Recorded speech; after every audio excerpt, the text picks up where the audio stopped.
Gemini, Libra, and Aquarius. Hello my dear!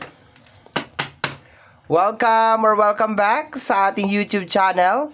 My name is RJ, your tarot card reader. At ang gagawin natin ngayon my dear is yung ating daily reading para po ito sa araw ng May 30, May 30, 2026. Okay? So, titingnan natin yung overall energy, money and career, area ng love, lahat yan may titingnan natin. Okay? So, bago tayo mag-start ng ating reading, magkapasalamat po muna ako. Maraming salamat po sa ating mga abangers, sa mga walang sawang naghihintay at nag-aabang ng kanilang mga readings. Thank you very much. Maraming salamat po.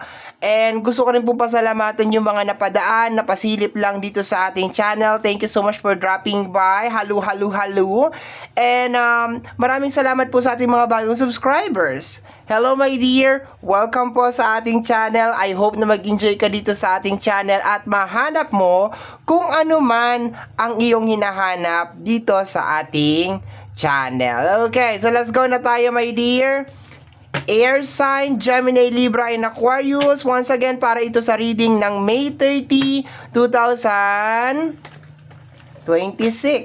Tingnan natin what is going on. Start tayo sa overall energy ng araw na ito. What's going on? And I say, hey. The Two of Wands. Making decision. Tingnan natin. Merong,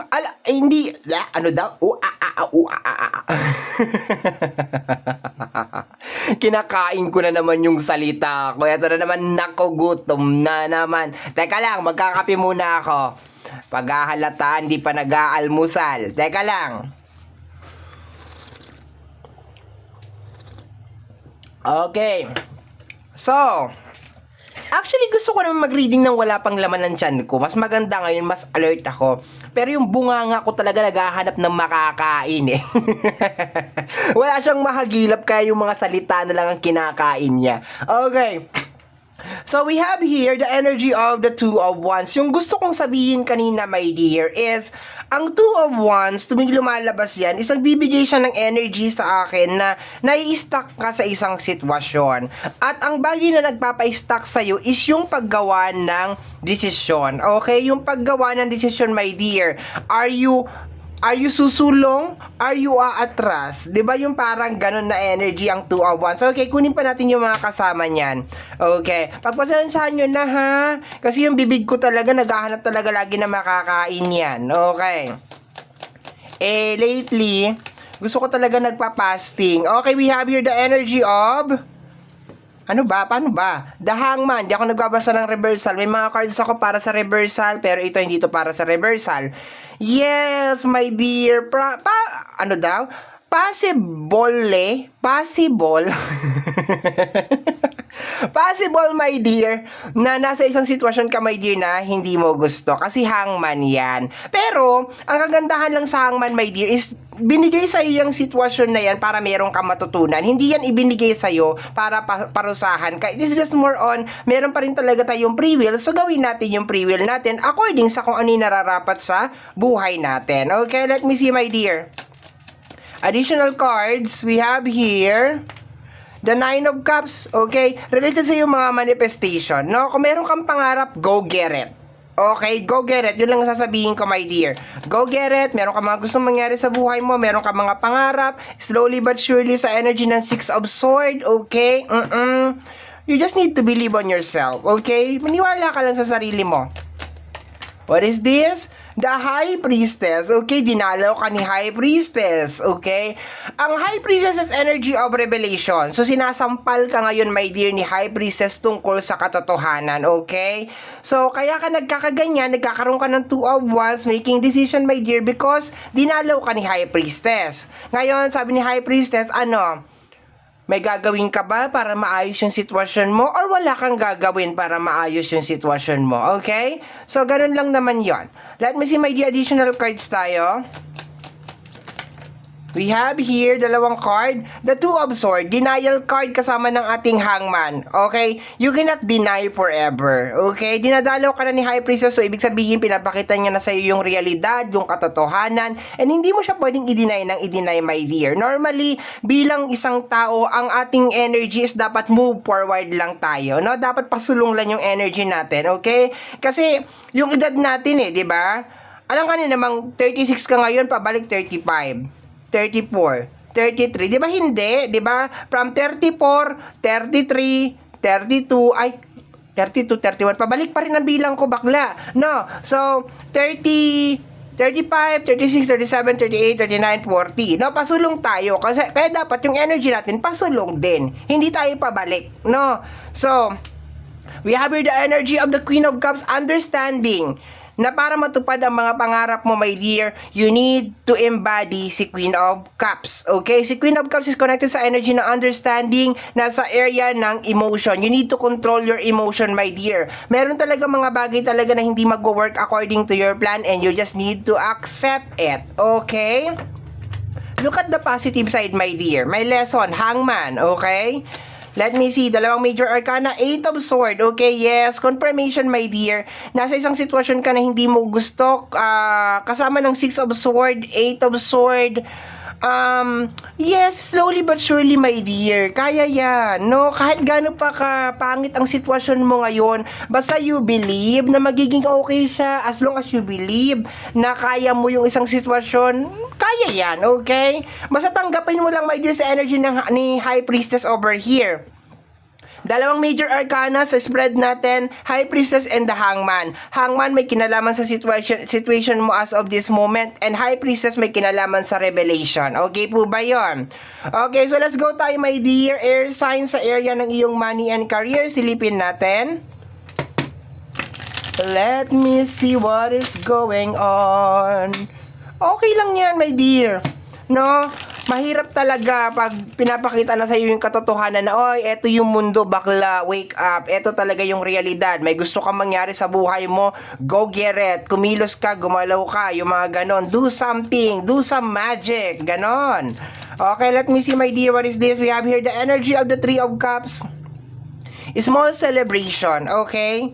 Small celebration na nakukuha ko, pero pag lumalabas kasi ang Three of Cups, meron talaga akong warning dyan Yung mga tao na nakakasama mo, be careful ka ha, be careful ka. Kasama nga dito si High Priestess sa itaas, Three of Cups, yes.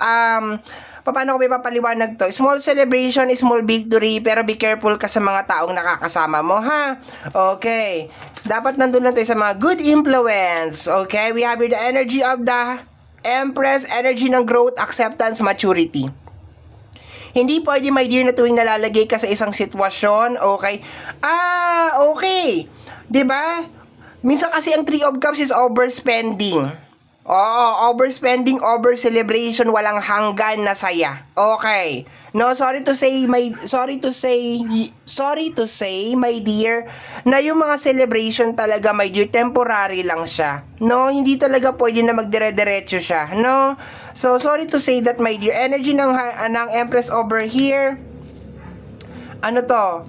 The Page of Sword. Be careful what you think. Be careful what you think, my dear. Okay? Acceptance lang to, my dear. Okay? Sa area ng money and career. May mga celebration ka naman, no? Siguro mag-downgrade ka muna, my dear, kaysa tumingin ka doon sa napakalaking picture ng achievement ng celebration, okay, ng 6 of Wands, doon ka muna sa 3 of Cups, okay? Kasi ang 3 of Cups is more on parang baby step patungo doon sa gusto mong mangyari. So, this is more on a reminder sa iyo, my dear, sa area ng money, na parang learn how to appreciate yung mga small achievement, small victory, small success, my dear. Pahalagahan mo yan mga yan kasi syempre stepping stone mo yan. Okay, what is this? We have here the energy of the Three of Swords. Okay. Hindi mo talaga gusto kung ano yung nangyayari sa'yo ngayon, my dear, no? Baka lately nag-overspend ka. Okay? Baka lately nag-overjoy ka, nag-over-happy. Sobra-sobrang saya talaga, hindi talaga maganda yan. Kahit kailan di talaga ako naging pabor talaga dyan, no? Konting saya, okay na tayo dyan. Tapos balik na tayo ulit sa reality. Kasi minsan, itong Three of Cups na ito, nasosobrahan tayo dyan.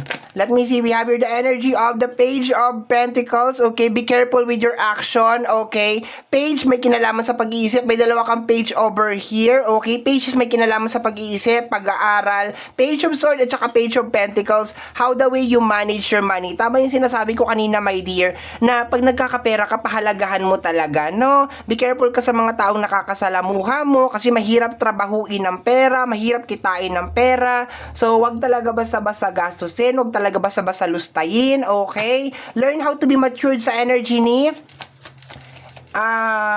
Empress, the Empress card. Okay, paki-clarify. The Empress card, we have here the energy of the Five of Wands. Don't fight it. Don't fight it, my dear. No, habang tayo tumatanda, marami tayong mga lesson, my dear, lalo-lalo na sa paghahawak ng pera, sa paghahandle ng pera, and don't fight it. Huwag ka mabuhay, my dear, dun sa illusion na parang, hindi, ganito talaga to. Successful na talaga ako, my dear. 'Di ba? Alam mo ba yung yung kanta ng Gulong ng Palad? Kung minsan ang takbo ng buhay ko. 'Di ba? Gulong ng palad. Gulong, totoo 'yon. Totoo 'yon. Na? Totoo yung kanta na yan. Okay. Let me see, my dear. And sabi ko, my dear, be careful ka sa mga taong nakakasama mo, sa mga influence, okay? Doon lamang tayo sa mga nagkapakita ng totoo. The Fool card, yes, mag-start ka lang ulit. The Hangman, okay, nasa pera tayo, my dear. May hangman ka doon, may hangman ka ulit dito. Yes, nasa sitwasyon ka talaga na hindi mo talaga gusto. You don't like it, my dear. Please, wag mong paglabanan, my dear. Okay? Kasi minsan, yung mga bagay na nagpapahirap sa atin sa usapin ng pinansyal, tayo din yung may gawa. Remember, tayo yung nagtatrabaho, tayo yung kumikilos, tayo yung gumagastos, tayo yung naglalabas ng pera. So, pag nawalan tayo ng pera at naghirap tayo, my dear, tayo talagang may kasalanan, no? Kaso, minsan, hindi ko naman din 100% na may sisisi din sa atin yun kasi may mga bansa, no? Especially Philippines, shout out, no? Philippines, shout out. Ulitin ko pa po, Philippines, shout out. Na wala pong financial literacy. No, hindi po tinuturuan ng mga tao kung paano gumastos ng pera, paano mag-invest, gumastos, wala pong ganun sa Pilipinas. Ang tinuturo sa Pilipinas ay kung paano maglustay, magpanggap na mayaman, yung mga ganon. No, yun ang tinuturo sa Pilipinas, no? Hindi na ako masyado magsasalita kasi, nako, Diyos mio marimar, no? Hirap na. Basta. Pero, my dear, you have the right to study and to learn. Lalo na yung usapin ng pera. Kasi pera ang nagpapatakbo sa mundo, my dear, ha? So, sinasabi, my dear, sa usapin ng pinansyal na learn how to appreciate yung mga small success, okay? Pahalagahan mo yung pera. Be careful, my dear, kung sino yung mga nakakasama mo. Be careful ka rin sa mga pinapasok mo sa isipan mo. Of course, kung toxic yung mga nakakasama mo, di toxic din yung pumapasok sa isipan mo. So, be careful ka dun sa mga yon. You have here the energy of the Hangman, very highlighted. Okay, may hangman ka doon, kasama ng ating Two of Swords. So, don't deny it, my dear. Okay? Nasa sitwasyon ka na hindi maganda. So, i-acknowledge mo yon, tanggapin mo yon, pero do something about it. Okay? Kaya yan, no? And wag mo masyadong ibaba yung sarili mo. Ay, nandito na ako, wala nang mangyayari. Talaga mangyayari yan. Hindi ka na talaga makakaalis dyan, okay? Ang mga problema sa buhay natin is more on, kailangan lang talaga natin matuto, my dear. And then after nun, itama natin. Okay? Itama natin. Tama natin yung ating mga pagkakamali. Kung ginagawa mo yan, ilang years mo nang ginagawa yan, tas nga hanggang ngayon mahirap ka pa rin, itigil mo yan, ha? Itigil mo yan. Okay, let me see, my dear, let's go tayo. Love, L-O-V-E, love, L-O-V-E, love. Kapuso-pusuan. Let me see, my dear, what is going on sa yung love area. Once again, reading mo ito para sa araw ng May 30, 2026. Let me see, my dear, air sign, Gemini, Libra, and Aquarius. What is going on? We have here the energy of the Four of Cups. What's wrong? Parang ang lungkot-lungkot mo sa usapin ng love. Okay. Pero kinakalabit ka na, parang sinasabi, okay, move on. Parang sinasabi dito sa card na to na parang, uy, move on na. Okay na yan. Diba? Nangyari. Diba? Diba? Parang wala tayong magagawa. Nandun na talaga siya. Nangyari eh. Let me see. Kasama niyan is the energy of the sun card, di ba? Kinakalabit ka, my dear, na parang kung ano man yung issue sa usapin ng love, kung ano man yung masyado na-highlight dyan sa utak mo, burahin mo yan, no? Burahin mo yan. Ano kayo nangyari? May third party ba? Or may issue lang? We have here the energy of the Six of Cups. Okay. I think parang issue to na may kinalaman sa nakaraan. Okay, para ganon. Kasi may Six of Cups eh. Parang may nag-promise ba sa'yo, my dear? May nangako ba sa'yo? Tapos baka break yung promise? Or kaya ka nakaupo dyan sa energy ng Four of Cups kasi hinihintay mo yung promise? Tapos break yung promise, di ba? Hindi ako kumakapit sa promise ng tao, my dear. No? Share ko lang sa'yo. Hindi ako naniniwala sa... sige, mangako ka sa akin, pero hindi ako kakapit doon. Kung meron akong gustong mangyari sa buhay ko, kagaya nga na sinabi ng overall energy mo, my dear, kung meron kang gustong mangyari sa buhay mo, ikaw ang gumawa. Huwag kang kumapit doon sa pangako. Kasi tingnan mo itsura mo dito, oh. Para ka naghihintay dito ng pahinog na mangga. So, ayan, oh. Para naghihintay ka ng something dito. No? So, wag mo nang, kung meron man mga pangakong napako, or kung ano man yan, di ba? May sun card ka dito, no? So, sa taas merong hangman, may sun card sa baba. So, ikaw mag-alis sa sitwasyon mo na yan. Ikaw ang tumupad ng pangarap na yun. Huwag kang umasa, di ba? Huwag kang umasa. Go. We have here the energy of the hangman. Wow, grabe. Lahat ng stage, my dear. No? Disappointed ka sa pera, disappointed ka sa yung love. Oh my gulay. Grabe siya. Pero kung nun tayo, my dear, magpupokus lang sa overall energy, tinatakip? Ano, tinatakpan ka? Ganon? Ano ka? No. Tinatapik ka, my dear, ni High Priestess. Sabi ni High Priestess, oy, air sign. Okay lang yan, di ba? Matuto ka na lang dun sa kung ano man yun nangyari, tas move forward. Okay, ganon lang naman yun. Tuloy lang ang buhay, my dear. Magpo-focus ka dyan sa mga negative na yun, walang mangyayari sa'yo. We have here the energy of the moon card. Nakaka-experience ka ngayon ng matinding sadness, okay? Baka meron din mga nangyayaring mga lihim sa loob ng relationship, okay? You feel siguro, my dear, that your partner is keeping something from you. May tinatago sa iyo yung partner mo, my dear. Yun ang nakukuha ko dito. Promises na na-broke, pwede din, okay? You're still holding onto it. Sadness, pagkapagod sa loob ng relationship. Once again, sadness, kalungkutan, pagkapagod sa loob ng relationship. Very highlighted over here. Meron kang energy ng moon at saka ng sun over here. Yung yin at saka yung yang. Yin at saka yang. Yung itim at saka yung puti. Yung balance ng mundo nasa loob ng relationship, no? Parang sinasabi, my dear, na sa loob ng relationship, possible na maging black and white yung connection, no? No, pwedeng ganon. Black and white. Posibleng positive at saka negative. Ganon talaga. Hindi talaga kayo magbe-blend ng 100%, okay? So, kailangan ninyong in-neutral yung energy na yan, okay? Kung meron man nangyayari na konting differences between you at saka sa partner mo, actually, okay nga yun eh. Hindi naman pwedeng parehas kayong positive sa loob ng relationship. Ano, parehas kayong tawa ng tawa buong araw, di ba? O, hindi naman pwedeng parehas kayo negative. Ano, buong araw naman kayo nagbubugbugan, ganon, di ba? So, maganda yung merong positive, merong negative, no? Eh, minsan nagkakapalit ng placement yan, no? Minsan may araw na mainit ang ulo ng isa, masayahin yung isa, yung ganon, no?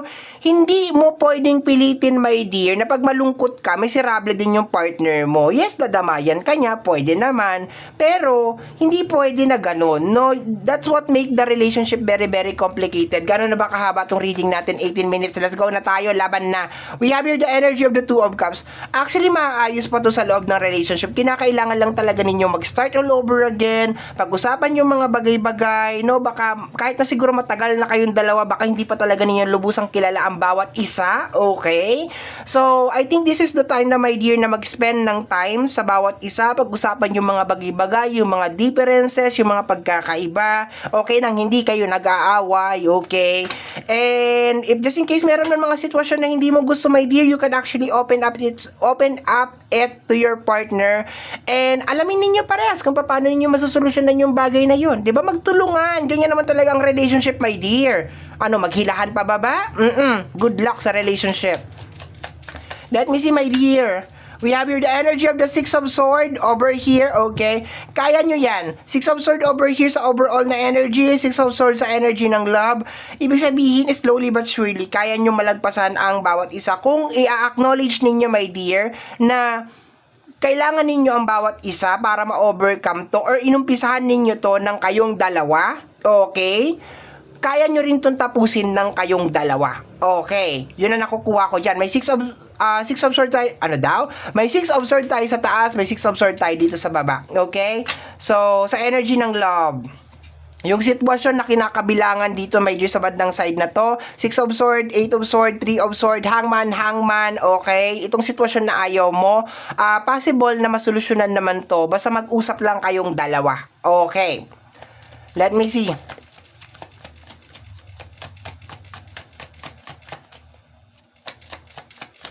What is this? We have here the energy of the Eight of Swords.